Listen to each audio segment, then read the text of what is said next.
sit down for office, they concentrate on for e work, say they use one corner eye, they look the camera.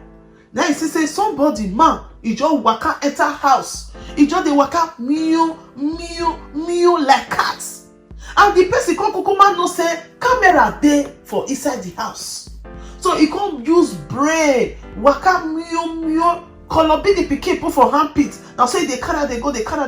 As the woman just see and say, hey, now this person, he don't come again. See with Lady T. Hi everyone, welcome back to this YouTube channel, True Dreams with Lady T. Is your sister, your friend, is your girl. If this is your first time or you just did get post for YouTube, you just come across this our channel, please consider to hit the subscribe button, click on the notification bell so you will know anytime I post video here. Thank you so much for coming around again and God bless you. For this our channel, now Tori, now we talk and now Pidgin English will take the knack our Tori for years. So today we want to talk about one popular actor, one popular Nigerian actor.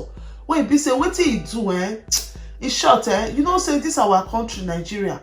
Every time we dey talk and say justice not the day. I pray make justice day for this matter. I pray make justice day because for this life, person dey pray may not labor in vain. And you when go listen to this sound of my voice, and me when sit down here they talk this story, we not go labor in vain. Bad person no come spoil pikin for our hand. Bad person no go come turn our pikin to another thing for our hand in Jesus' name. Amen. Bad person no go turn pikin for your hand, my sister, my brother.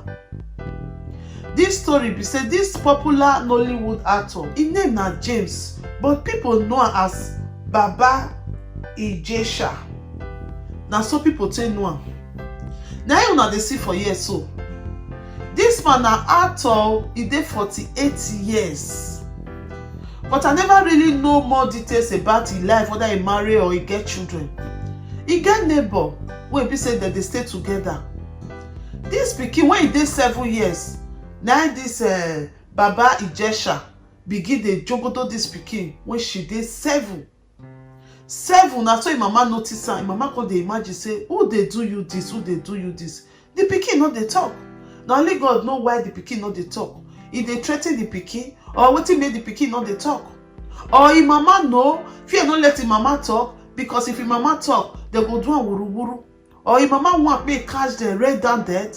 Na be the story wey be say we dey try to understand now. So when the mother come notice say this pikin, the way e happen come be, not be so e supposed to be for small pikin. If e dey baff am, e get as e be. She come dey notice am.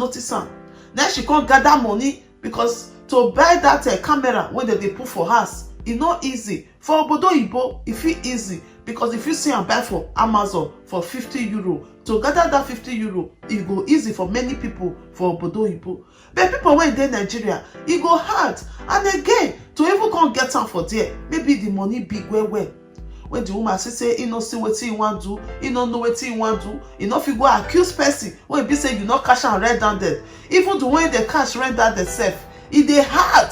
They deny. How much more do you just come say you accuse person when you not catch the person red-handed? And this woman now, she dey go work. She no fit talk say because say she born pikin say she no go work, or because of say one person, one yeye man dey there wey be say e dey come shuku pikin, e go dey carry pikin up and down, come tie pikin put for waist. Pikin e go still live for house. Now neighbor e go still live with the pikin. Help me still look am, make I go come. Me I believe say this woman no, but e just want catch the person red-handed. Then she come buy camera put for house. He come fix am put for the house. Say anytime anything wan happen like this, she go dey know. She come put the camera, come connect am to her office. Where if dey for office, e go dey watch the house, dey do work. Hey, poor woman, her mind no rest. Imagine person dey work, e dey concentrate on work. E come see dey put another mind again for where pikin dey for house. Because they put another mind for somebody, they not be say they put the thief, the apple, they chop. Because this small pikin, they 7 years when they don't start to the chop and they come. And this pikin now 14 years now, he did now. Yeah, he just sit down for office. They concentrate on for his work. See, they use one corner eye, they look at the camera. Now you see say somebody man, he just waka enter house. He just they waka meow like cats. and the person come kukuma know say camera dey for inside the house, so he come use brain waka mio kolobi the pikin put for hand pit. Now say they carry they go as the woman just see and say hey, now this person he don't come again. See the rat wey dey thief the fish, oh, he don't come again. Now he run leave work, oh. They call and say madam come, oh, madam where you dey go, work never close, oh, you want leave your work, you want to lose your work. This woman say abeg may work hold on. Now he pikin fusion now they talk about, so he pikin they don Colombia for inside house, so the person don't come, oh, he go leave work, oh, because the pikin he dey very very important to her. And so the woman run before they say Jack Robinson, the woman don land for house. As he just waka straight to the man house, wetin he see, behold, popular Nollywood actor Baba Ijesha don dey nyaga this pikin. Na him mama run, o, na so he take call AK people. As we dey talk, so this man he dey inside kirikiri. They say the man don agree say he don dey do am dey come when he dey 7 years. So now make justice come take place. Now we call the way for, and the oga patapata for police come talk say this kind matter they not go leave am like that, oh, because na small pikin, na too law na hold am. Wey take jogodo small pikin and wey take do am since how many years they come. But the cause say they want investigate the matter before they go know what they go do. Because they pray now, may not be like say wuru go come inside this matter. Not be every time matter go they come social media. We go they talk and they shook our mouth put justice. We know they see say now so the person can't do justice. Now so justice take place. I pray may justice still take place like this. Come on, my people. Waiting there for small pikin body for 7 years. When we say this thing never even there for chest. Not waiting there. Some people say now sickness, so some say now for ritualist. So me I don't know why this Baba Ijesha. When I not versed because the name is hard to pronounce. I don't know why he can't be like this. When we say many nyarinya full road, you don't see carry. You don't see carry. As he popular like this, I know say many girls go they like him. They go just they like him because once a person not popular for that Nigeria as a actor, women they like them well. They want to be with them. You don't see carry. They say now this small pikin when this poor woman they train. Oh my God. What it can be the problem when this man can't decide to take this kind of action? The thing they sweet and be now the sickness. So they say you get one sickness. So if you say if the person just see small pikin and the small pikin they like now, wow, now different sickness that they for this life. Oh. So say that for ritualists, I don't understand though. But the money now how much she can get now because they say they be neighbor and sometimes the pikin self you not quit talk. Why the pikin not quit talk? 7 years don't they talk? How could they teach our children? Sometimes though they talk say not talk how e no good though. If we they teach our children all this kind jogodo education, they go learn now. If anybody want come their way, they don't quickly tell their mama. No matter how the person go pissed off them, no matter how you go threaten them, say if you talk, if you do this, they go still tell their mama because they need all this kind of education. When your pikin don't they grow, they come, don't they talk, you go use and tell and say if they touch here, talk, oh, anybody touch back, talk, oh, if they touch front, talk, oh, if they touch chest, talk, oh. It good know they educate our children with all this jogodo education. It go help them. But if you talk hard or say why you they talk hard, you want to expose the pikin, not be any exposed because we are living in a wicked world. We are living in a wicked world. Anybody can be anything. I never see papa when they do pikin. I never see uncle when they do pikin.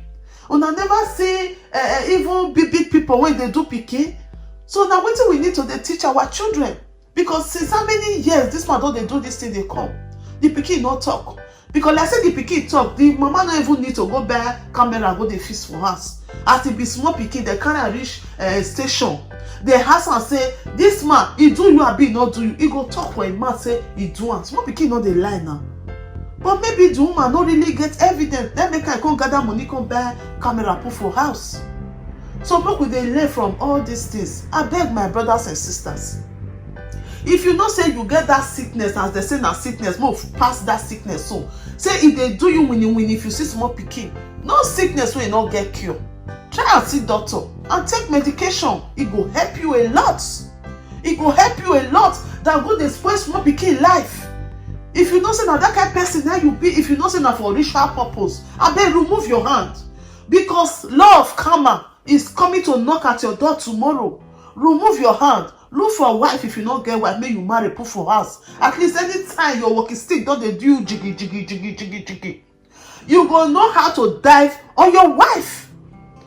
To marry woman for Nigeria, e no cost. Depends on the tribe. There are some tribes say come carry go marry free. E dey. So my people, wetin una think about this video? Una leave una comment down there. If na you be the mother of this pikin, wetin you go do? Which more action you go take so that justice go still come? No be every time justice no dey come. Drop your opinion down there. Your opinion is very very important, and e good make we dey educate ourselves. Even though say we no just go that big one, but we still know all these things. But we know wetin life dey talk.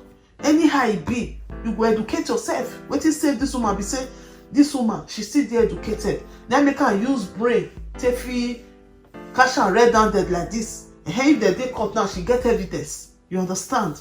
Now so me talk my own ratio. I talk any word wey be say I not talk well, abeg mona throw away the word o. Mona take me enter house o. That's why I'm your sister, I'm your friend, I'm your girl, I'm your pikin. Anyone you call me, I dey there for you. True dreams, bright life with Lady T. We not just there here, they talk. We are here to say a story that will change life, that will touch life, that will change situation of things. If you share this video, you are going to save a lot of people. You are going to change life. Thank you so much and God bless you. Please don't watch this video without leaving your comment there. Your comment is very very important. And also, if you have not subscribed to our YouTube channel, hit the subscribe button, click on the notification bell so you will know anytime we put video here. Thank you so much and I will see you on our next video. Ciao ciao. If there is anything that is bothering you, my friend, please say it so others will learn. Bring it to True Dreams with Lady T, and God will be your strength. Bring it to True Dreams.